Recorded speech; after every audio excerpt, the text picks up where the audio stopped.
نعمتیں اللہ نے جتنی عطا فرمائی ہے نا ہمیں، ہم ان کا شمار نہیں کر سکتے، لیکن شکوہ نہیں ہمارا ختم ہوتا۔ آپ کسی بندے کو ٹٹول کے پوچھیں اگر آپ کو مل گیا تو میری بھی ملاقات کرائیے گا، اس سے آپ پوچھیں کہ تو فول راضی ہے، وہ کہے گا نہیں میں راضی نہیں، ابھی نہیں، ابھی اور چاہیے۔ عالم مزید کی دوڑ ہے۔ بڑی نعمتیں اللہ نے دے دی، بڑا کچھ نہ فرماتا تم گن سکتے۔ اور یہاں امام قرطبی رحمۃ اللہ نے لکھا ہے کہ تخصیص نہیں اللہ نے کی کہ یہ نعمتیں صرف امیر پہ کی ہیں، غریب پہ نہیں کی۔ اگر امیر نعمتیں نہیں نہ گن سکتا تو گن غریب بھی نہیں سکتا۔ اگر گورا اللہ کی نعمتیں نہیں گن سکتا تو کالا بھی نہیں گن سکتا۔ اگر مسلمان اللہ کی نعمتیں نہیں نہ گن سکتا تو گن کافر بھی نہیں سکتا۔ اللہ کی نعمتیں شمار کی جا سکتی، لیکن ہمارا شکوہ ہی ختم نہیں ہوتا۔ ایک بی بی ہے، ایک بہن ہے ہماری، ہمارے محلے کی، کبھی کبھی مجھے روکتی ہیں تو رو پڑتی ہیں۔ مجھے کہتے ہیں حضرت جی 13 سال ہو گئے شادی کو، اولاد کوئی نہیں، دعا کرو اللہ مجھے ایک بیٹی عطا کر دے، کوئی بیٹی دے دے، میں بھی کبھی اس پہ کھلونا بنا لوں۔ رو پڑتی ہے وہ بی بی، اور اس کو میں تسلی دیتا ہوں، لیکن کئی مرتبہ آگے گزرتا ہوں تو میں خود رو پڑتا ہوں۔ میں کہتا ہوں مولا تو بے نیاز ہے نا، جس کو جو مجبوری مرضی ڈال دے۔ رو پڑتا ہوں، کہتا ہوں دیکھو کیا بات ہے، رات کو جا کے چارپائی پہ لیٹتے ہیں تو بیٹا آ کے دوڑ کے سینے پہ چڑھتا ہے، بیٹی آ کے چڑھتی ہے، تو نعمت نہیں اللہ کی تو اور کیا ہے، قدر کوئی نہیں۔ کہتی ہے آپ دعا کریں کہ مجھے ایک کھلونا دے دے، چلو ایک بیٹی دے دے، میرا کھلونا بن جائے۔ اور پھر ایک بڑی تلخ حقیقت سے میری اس بہن نے ایک دن مجھے آگاہ کیا، کہنے لگی حضرت جی سمجھدار بھی ہوں، گھر کے سارے کام بھی کرتی ہوں، سارا کچھ ہے، لیکن میری گود خشک ہے نا تو میری قدر بھی کوئی نہیں مجھے پوچھتا۔ بھئی کتنی بڑی نعمت ہے، کتنی بڑی نعمت ہے۔ کہتی ہے گود خشک ہے میری تو کوئی پوچھنے والا نہیں، ساس سسر سارے میری طرف ترچھی نظروں سے دیکھتے ہیں۔ آپ اللہ کی بارگاہ میں عرض کریں نا ایک پھول میرے آنگن میں بھی کھلا دے۔ دوستو نعمت نہیں اولاد بہت بڑی؟ ان قسم اللہ کی قدر کوئی نہیں، ہم جھکتے ہی نہیں۔ اگر اللہ دے دے تو ہم کہتے ہیں ہم نے مسٹر بنانا ہے، جنٹل مین بنانا ہے، اس کو لا کے کھڑا ہی نہیں کرتے مسجد میں۔ ہمیں شوق ہی کوئی نہیں کہ وہ اللہ اللہ سیکھ جائے۔ میرے عزیزو یاد رکھو اللہ کی نعمتیں، رب کریم کا کرم، اللہ جو نعمت بھی۔ حضرت باجید بستامی رحمۃ اللہ علیہ فرماتے ہیں مسجد میں ایک شخص بیٹھا تھا تو مجھے کہنے لگا حضرت جی اللہ نے ساری دنیا کو دیا ہے، میں 5 وقت ننگے پیر نماز پڑھنے آتا ہوں، پہننے کو جوتا نہیں، پاؤں میرے جل جاتے ہیں، ایک جوتا نہیں مجھے دے سکتا تھا؟ حضرت باجید بستامی فرماتے ہیں میں نے اس کا بازو پکڑا، ساتھ والے گھر میں لے گیا، وہاں ایک ایسا شخص بیٹھا تھا جس کے دونوں پیر ہی کوئی نہیں تھے۔ میں نے کہا آپ بتانا اس کا کیا علاج ہے، اس کو کیا کہوں، اس کو کیا کہوں؟ تو کہتا ہے جوتا کوئی نہیں، اس کے پاس پیر ہی کوئی نہیں، بے پرواہی ویک سجن دی جتھے کسے دی پیش نہ جاوے، تاجاں والے در در رولے تے منگتے ہیں تخت بٹھا دے۔ کیسے تو اللہ ہمارا حال کیا ہے؟ ذرا سی بات پہ شکوا۔ عائشہ صدیقہ رضی اللہ تعالیٰ عنہ فرماتی ہیں کہ خشک روٹی کا ٹکڑا زمین میں مٹی میں گر گیا، عزت والے محبوب گھر آئے، عزت کے ساتھ سلام لی، میرے مصطفیٰ کی نظر پڑی تو رسول پاک نے خشک روٹی کا ٹکڑا مٹی سے اٹھایا، حضور نے اس کو جھاڑا، پانی سے دھویا، نرم و نازک دان تھے میرے نبی چبا گئے، پانی پی لیا۔ سجدہ فرماتی ہیں اسے پی کے صاف کر کے کھا کے میرے رسول نے ایک جملہ کہا جو مجھے قبر کی دیوار تک بھول نہیں سکتا۔ میرے حبیب نے کہا عائشہ اس روٹی کی قدر کرو، یہ رزق جس کے گھر سے ناراض ہو جاتا ہے دوبارہ پلٹ کے آتا نہیں، جس گھر سے ناراض ہو جاتا دوبارہ وہاں لوٹ کے آتا نہیں، اس کی قدر کرو، اس کا خیال کرو۔ آج اگر اللہ نے نعمتیں کچھ چھین لی ہیں تو تم نے خود آگ لگائی ہے چمن میں اپنے۔ بے سبب گردش ایام کو الزام نہ دو، تم نے خود نور کا ظلمت سے کیا ہے سودا، کر کے توہین سحر شام کو الزام نہ دو۔ ہم اس کی بارگاہ میں جھکے ہی نہیں، اس کا شکر ادا ہی نہیں کیا، شکوے ہی شکوے، شکایتیں ہی شکایتیں، کچھ نہیں ملا، کچھ نہیں بنا، کچھ نہیں ہوا۔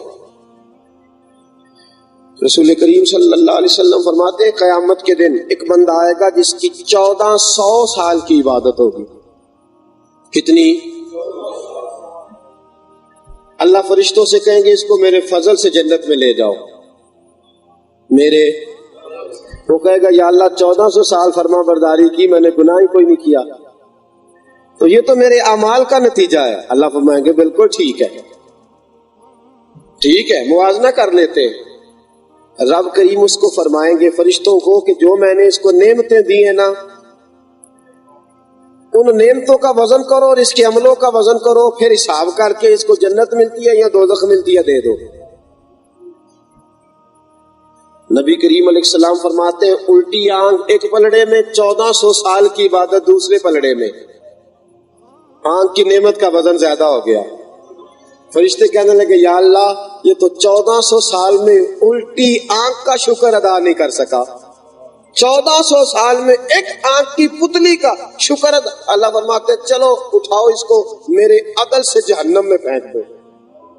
ایک نعمت کا بھی شکر نہیں ادا کر کے آیا، اتنی لمبی عمر دی تھی، ایک نعمت کا بھی اس کو احساس پر پکڑو، پھینکو اس کو دوزخ میں۔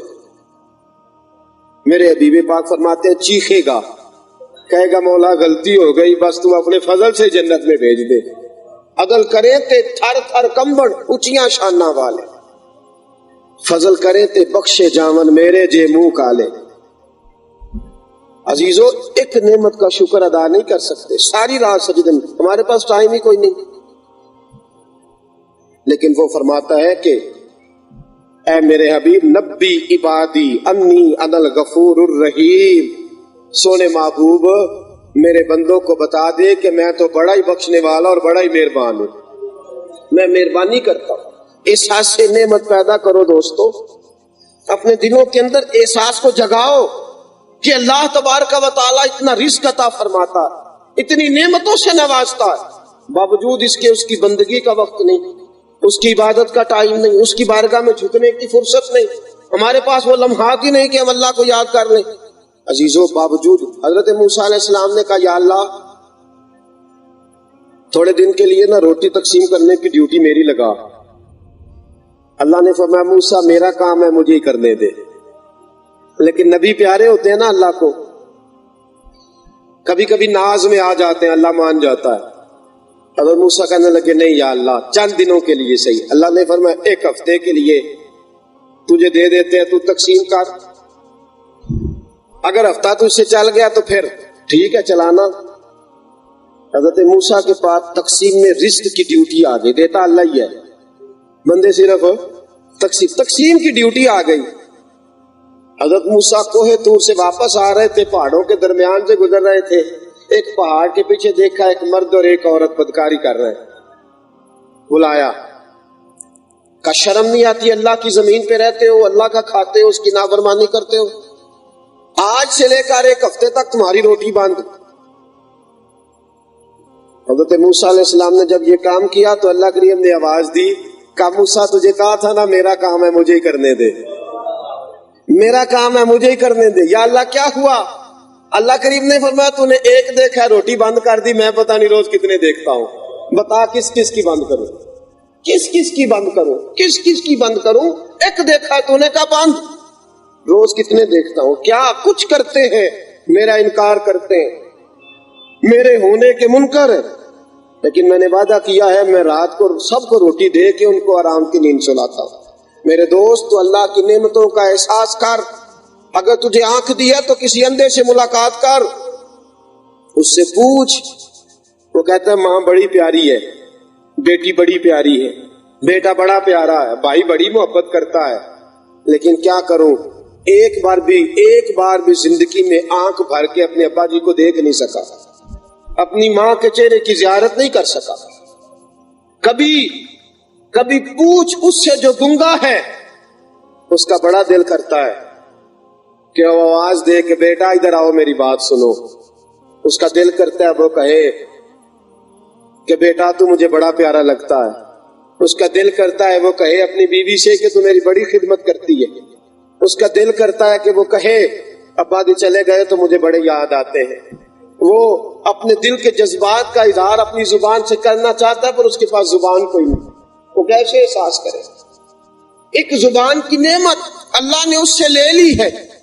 عزیزو، جب گھر میں بچے چہکتے مہکتے ہیں تو ایک سکون کی آواز ہوتی ہے انسان کے لیے، لیکن جس کے کان ہی کوئی نہیں، وہ یہ سکون کہاں سے لے گا؟ وَإِن تَعُدُّ نِعْمَتَ اللَّهِ لَا تُحْصُوهَا، فرمایا تم میری نعمتوں کا شمار کر سکتے تم ان کو؟ اور پھر جو بات میں خاص طور پہ میں نے عرض کی کہ یہ بلا محنت کی نعمتیں ہیں، بغیر طلب کی. اگر آپ کہیں نا کہ آپ نے یہ ساری محنت کر کے اکٹھی کی ہے، تو یہ محنت کر کے اکٹھی نہیں ہوئی، یہ اللہ نے بن مانگے آپ کو عطا فرمائی. دوستو، صبح قیامت کے حساب کی بات تو حضور نے بیان فرمائی.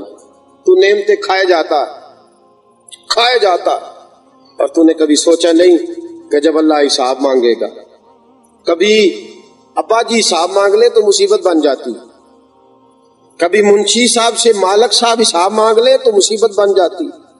تو جب اللہ حساب مانگ لے جس کے سامنے چھپ بھی نہیں سکتا بندہ، شکوے ہی شکوے ہیں، گلے ہی گلے ہیں، تو بتا ایک نعمت کا بھی شکر ادا کیا ہے آج تک؟ کیسے حساب دینا؟ اور میرے نبی پاک علیہ السلام نے فرمایا، ترمذی کی حدیث ہے، حضور نے فرمایا جس کو اللہ نے 4 بندوں میں عزت عطا فرمائی ہے، اس سے قیامت کے دن اللہ اس کی عزت کے بارے میں سوال پوچھے گا کہ وَلِلَّهِ الْعِزَّةُ وَلِرَسُولِهِ وَلِلْمُؤْمِنِينَ وَتُعِزُّ مَن تَشَاءُ وَتُذِلُّ مَن تَشَاءُ. میں نے تجھے عزت دی تھی، تو بتانا لوگوں کی عقیدتوں کا تو نے کیا حال کیا تھا؟ جو لوگ تجھے عزت کی نظر سے دیکھتے تھے، تیرا ان کے ساتھ رویہ کیا تھا؟ تو متکبر ہو گیا. اللہ عزتوں کے بارے میں قیامت میں سوال کرے گا. رب کریم وجاہتوں کے بعد، یہاں تک کہ حضور نے فرمایا اگر اللہ نے حسن دیا ہے تو اللہ پوچھے گا رنگ گورا تیرا بنایا تھا، تو نے کتنا شکر ادا کیا؟ بیٹوں کے بارے میں پوچھے گا، بیٹیوں کے بارے میں پوچھے گا، ازواج کے بارے میں پوچھے گا، مال کے بارے میں پوچھے گا. وہ حساب پوچھے گا، ہمیں حساب دینا. میرے نبی پاک صلی اللہ علیہ وسلم نے فرمایا اللہ کو حساب دینا ہی پڑے گا. حضرت عمر فاروق کا جب انتقال ہوا تھا تو 14 دینار قرضہ تھا. یہ بادشاہ وقت ہے، اور یہ وہ شخص ہے جس نے 10 سال سے زیادہ عرصہ حکومت بھی کی ہے. کتنا قرضہ تھا؟ بولیے گا 14 دینار. اور آپ نے حضرت علی کو وقت وصال بلا کے کہا علی تو میرا یار ہے، یار اگر میرا بیٹا ادا نہ کر سکا تو دیکھ یاری کا پاس رکھنا. حضرت علی کو جناب علی رو پڑے، کہنے لگے تو دین کا ستون ہے، باتیں کیسے کر رہا؟ حضرت عمر فاروق کی جناب عباس سے دوستی تھی. حضرت عباس رضی اللہ، دونوں کا آپس میں وعدہ تھا کہ جو پہلے دنیا سے جائے گا وہ خواب میں آ کے بتائے گا اس کے ساتھ کیا بیتی. 1 سال پورا گزر گیا. حضرت عباس فرماتے ہیں کہ حضرت عمر کے وصال کو پورا سال گزر گیا، خواب میں نہیں ملے. 1 سال کے بعد خواب میں ملے. وہ شخص جس پہ 14 دینار قرضہ ہے، اپنے بیٹے کی جناب علی کی ڈیوٹی لگا کے دنیا سے گئے. سال کے بعد حضرت عباس کو خواب میں ملے تو آنکھیں مال رہے تھے. حضرت عباس نے کہا عمر یہ بھی کوئی یارانہ ہے، سال ہو گیا انتظار کرتے، تو خواب میں نہیں آیا. تو حضرت فاروق اعظم نے کہا یار جو میرے پاس ایک زرہ تھی، کچھ کپڑے تھے اور ایک ٹوٹی چارپائی تھی، ایک مٹکا تھا، 2 پیالے تھے، 1 سال ہو گیا اس کا حساب دے رہا ہوں، آج فارغ ہوا ہوں تو تیرے ساتھ ملاقات کرنے آ گیا ہوں. 1 سال ہو گیا حساب دے، 1 سال لگ گیا حساب دے. اعلیٰ حضرت فرماتے ہیں جس سے اللہ نے حساب پوچھ لیا وہ تو پھنس گیا. اس نے جس سے حساب پوچھ لیا نا کہ حساب دے، وہ پھنس گیا. پھر کیا کرے؟ کہا اس کے نبی کی نعتیں پڑھ کے اللہ سے کہا کرو یا اللہ بغیر حساب ہی معاف کر دے. اس کی نعمتوں کا احساس کر کے شکر ادا کرو دنیا میں، ہم حساب کے قابل نہیں.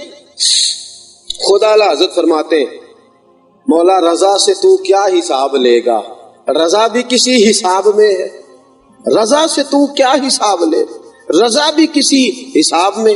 جتنی ناقدری ہے نعمتوں کی اور جتنی ناشکری ہے نعمتوں کی اور جس قدر ناشکری ہے عزتوں کی، جھکتے نہیں. اللہ عزت دے تو جھک جاؤ، دولت دے تو جھک جاؤ، اللہ بیٹے کی نعمت دے تو اس کی بارگاہ میں جھک جاؤ. جو اس کی بارگاہ میں جھکتا رہے گا اس کی نعمتوں کو دوام رہے گا، اس کی نعمتیں قائم رہیں گی. سنو، حضرت ابراہیم ابن ادہم رحمت اللہ علیہ ایک دعوت میں گئے. آج جو دعوتوں میں ہم حال کرتے ہیں نا، اتنا سا سالوں تو ہمیں پسند ہی نہیں آتا. یہ میری آپ کی، ہم سارے آپس میں ہے نا بات کر رہا ہوں. ہم کوشش کریں گے کہ 2 پلیٹیں سالن ایک پلیٹ میں آ جائے. سارا ہم کھا نہیں سکتے. یا ہمارا خیال یہ ہوتا ہے کہ اس کے بعد ملے گا نہیں، یا ہمارا خیال ہوتا ہے کہ معاذ اللہ اس کے بعد میں زندہ نہیں رہوں گا آخری کھانا. بے قدری اللہ کی نعمت کو، کچھ گرایا، کچھ پھینکا، کچھ ادھر کچھ ادھر. میں نے آپ کو حدیث سنائی کہ نبی پاک نے فرمایا جس خاندان سے رزق ناراض ہو جاتا ہے، جس گھر سے روزی ناراض ہو جاتی ہے، دوبارہ پلٹ کے نہیں آتی. نبی پاک نے حضرت عائشہ سے فرمایا قدر. حضرت ابراہیم ابن ادہم کو ایک شخص نے کھانے کی دعوت دی. دعوت قبول کرنا سنت ہے. جناب ابراہیم ابن ادہم رحمت اللہ تعالیٰ علیہ نے دعوت کو قبول کر لیا. کھانے میں پہنچے تو شہر کے بڑے بڑے معزز لوگ کھانا کھا رہے تھے. آپ نے ایک خشک روٹی کا ٹکڑا اٹھایا، اس کو پکڑا، اپنے ہاتھوں کے ساتھ ملا، پانی کے گلاس میں ڈالا، پی گئے. الحمدللہ، اللہ کا شکر ادا کیا. ایک طرف ہو گئے، لوگ کھانا کھاتے رہے. جب سارے لوگ فارغ ہو گئے تو حضرت ابراہیم ابن ادہم رحمت اللہ علیہ نے فرمایا کوئی جائے نہ، میری بات سن کے جانا. حضرت ٹھیک ہے. صاحب خانہ سے، گھر والے سے فرمایا، میزبان سے کہ جاؤ ایک چولہا لاؤ. چولہا لایا. فرمایا ایک توا لاؤ. اب چولہے کے نیچے آگ جلاؤ، اوپر توا رکھو. جب چولہے کے اوپر آگ جل گئی، توا رکھ دیا گیا، توا تپ گیا، سرخ ہو گیا، اس کو نیچے اتارا. حضرت ابراہیم ابن ادہم نے جوتے اتارے اور ننگے پاؤں توے پہ کھڑے ہو گئے. فرمانے لگے میں ننگے پاؤں توے پہ کھڑے ہو کے اعلان کرتا ہوں جو رزق میں نے کھایا وہ جائز کھایا ہے، حلال کھایا ہے، ضرورت کے مطابق کھایا ہے، بھوک لگنے پہ کھایا ہے، کسی کا حق نہیں کھایا. میں نے اللہ کی جو نعمت استعمال کی ہے میں یہاں کھڑا ہو کے حساب دیتا ہوں. اب تم سب نے جو جو کھایا ہے آتے جاؤ، یہاں کھڑے ہوتے جاؤ اور اپنا اپنا حساب دیتے جاؤ. آؤ سارے باری باری. لوگ چیخے مار کے، داڑے مار کے رونے لگے. کہنے لگے حضرت جی آپ کا تو تقویٰ ہے، کرامت ہے، پرہیزگاری ہے، ہمارے اندر تو طاقت نہیں کہ 2 منٹ کے لیے ہم ننگے پاؤں دوپہر کی گرمیوں میں تپتی ہوئی زمین پہ بھی کھڑے ہو جائیں، اور یہ تو جلتا ہوا توا ہے، کیسے کھڑے ہوں گے؟ حضرت ابراہیم ابن ادہم نے فرمایا جب قیامت کے دن تمہیں تانبے کی زمین پہ کھڑا کرے گا، سوا نیزے پہ سورج ہوگا، اور میں آج تم سے کہہ رہا ہوں اس دن اللہ حساب لے گا. آج تو تم نے میری کرامت کہہ کے، میرا تقویٰ کہہ کے جان چھڑا لی، قیامت میں کیسے چھڑاؤ گے؟ اللہ کی بارگاہ میں کون سا بہانہ کرو؟ اللہ کے حضور تم کیا پیش کرو؟ لہذا آج بات کو سمجھ جاؤ، نعمت کو نعمت سمجھ کے استعمال کرو، اور جب نعمت کو نعمت سمجھو تو جس نے نعمت عطا فرمائی ہے اس کا شکر بھی ادا کرو، اس کی بارگاہ میں جھک بھی جاؤ. یاد رکھو جو خدا نعمتیں دینا جانتا ہے وہ لینے کی بھی طاقت رکھتا ہے. اگر اس نے تمہیں شعور کی نعمت عطا فرمائی ہے، عقل کی نعمت عطا فرمائی ہے، فہم کی نعمت عطا فرمائی، بولنے، سننے، کھانے، پینے